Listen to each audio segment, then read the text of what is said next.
Hello viewers, আসসালামু আলাইকুম, welcome back to my channel. কেমন আছেন সবাই? আশা করছি যে যেখানে আছেন অনেক অনেক ভালো আছেন। আলহামদুলিল্লাহ, আমিও আমার ফ্যামিলি নিয়ে অনেকটা ভালো আছি। তো যাই হোক, দেখেন হঠাৎ করে বাসায় মেহমান চলে আসছে।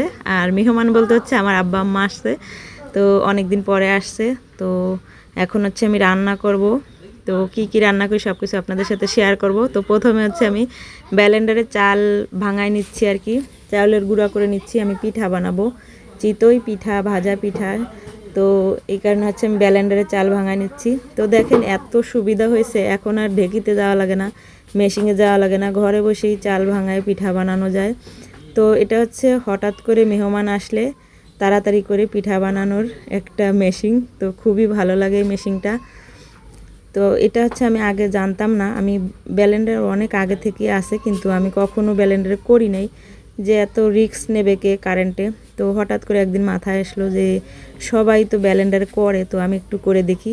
তো একদিন করছি, করার পরে তো এখন ইজি হয়ে গেছে। এখন প্রতিদিন মেহমান আসলেই আমি পিঠা বানাই। তো এই যে দেখেন একবারে তাড়াতাড়ি হয়ে যায়, ইজি একবারে, খুব তাড়াতাড়ি হয়ে যায়। 1 কেজি কিংবা 2 কেজি চাউল মিনিটের ভিতরে হয়ে যাবে, না আধা ঘন্টাও লাগবে না, আপনার চাল ভাঙানো হয়ে যাবে। তো এটা হচ্ছে আমি গুঁড়া করতেছি। আরেকটা হচ্ছে চিতা পিঠা বানাইলে ওইটা আপনার পানি দিয়ে একবারে মশলা যেরম বাটে ওরম করেও নিতে পারেন, কোনো সমস্যা হয় না। কিন্তু আমি হচ্ছে গুঁড়া করে নিব, কারণ ভাজা পিঠে তো বানাতে হবে। ভাজা পিঠে আবার ওই পানি তা দেওয়া যাবে না, এই কারণে হচ্ছে গুঁড়া করে নিচ্ছি। তো এই যে আমি হচ্ছে চাউলগুলো গুঁড়া করতেছি, আর এদিকে মা হচ্ছে চাউলগুলা টেলে নিবে আর কি, গুঁড়াগুলো টেলে নিবে।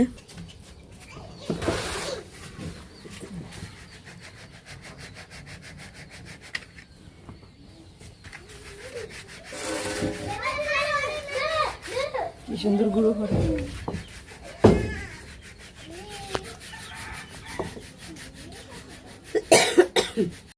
তো যাই হোক বন্ধুরা, দেখেন আমার চাউলের গুঁড়া করা হয়ে গেছে।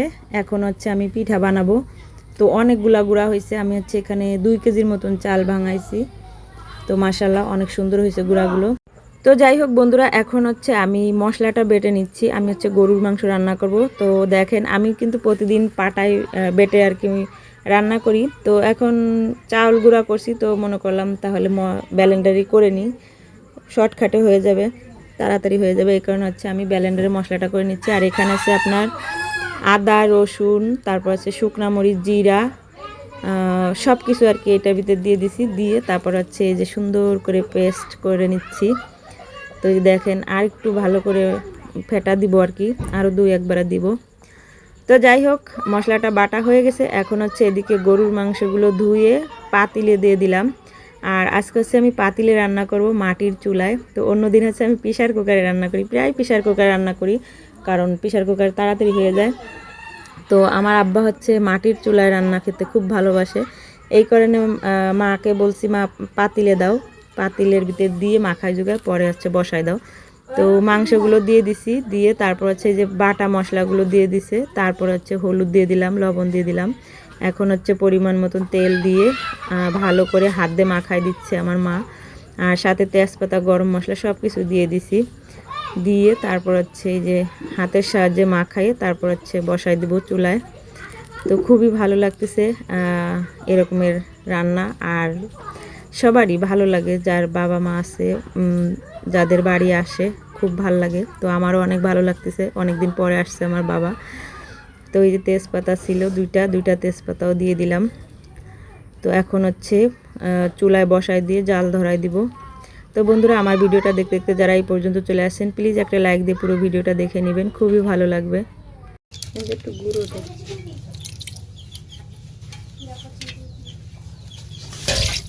আমি পাতায় থাকছি, করে না যায়, এখান একটু গুঁড়ো দাও।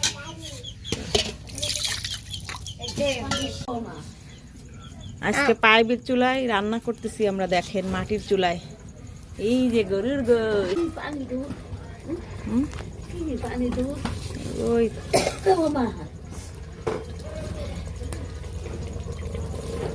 আলু দিয়ে দেবো।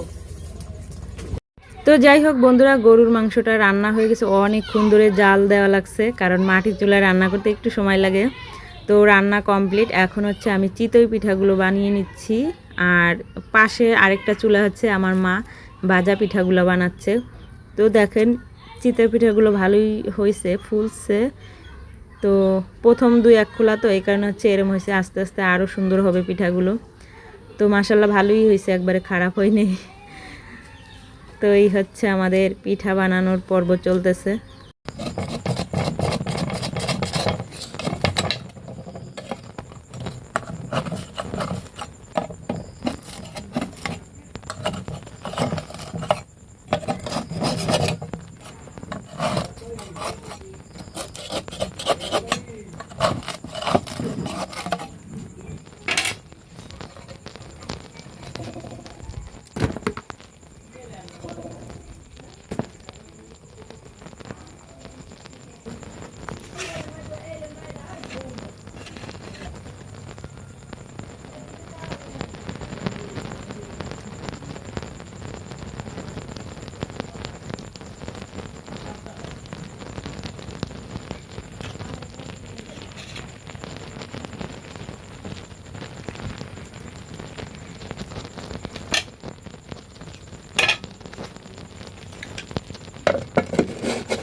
তো বন্ধুরা যাই হোক, এভাবেই সবগুলো পিঠা বানিয়ে নিব। আর চিতই পিঠা হচ্ছে অল্প করেই বানাবো, কারণ বেশি বানাইলে খাওয়া হয় না। তো এই যে আরেক খোলা দিয়ে দিলাম। তো বন্ধুরা অবশেষে আমার রান্না বাড়া কমপ্লিট। এই যে দেখেন গরুর মাংস রান্না করছি মাটির চুলায়, আর হচ্ছে যে ভাজা পিঠা, মানে তেলের পিঠা, নারকেল দিয়ে দুধ দিয়ে বানাইছি। খুবই টেস্টির একটা পিঠা, খুবই ভালো লাগে আমার কাছে। আর এই পিঠাটা তো বেশিরভাগই খাই। আর এদিকে হচ্ছে যে চিতই পিঠা। তো কেমন হয়েছে আমার রান্না বাড়া অবশ্যই কমেন্টে জানাবেন। আর যদি ভিডিওটা ভালো লেগে থাকে তাহলে লাইক, কমেন্ট, শেয়ার এবং সাবস্ক্রাইব করে আমার পাশে থাকবেন। আল্লাহ হাফেজ, আসসালামু আলাইকুম।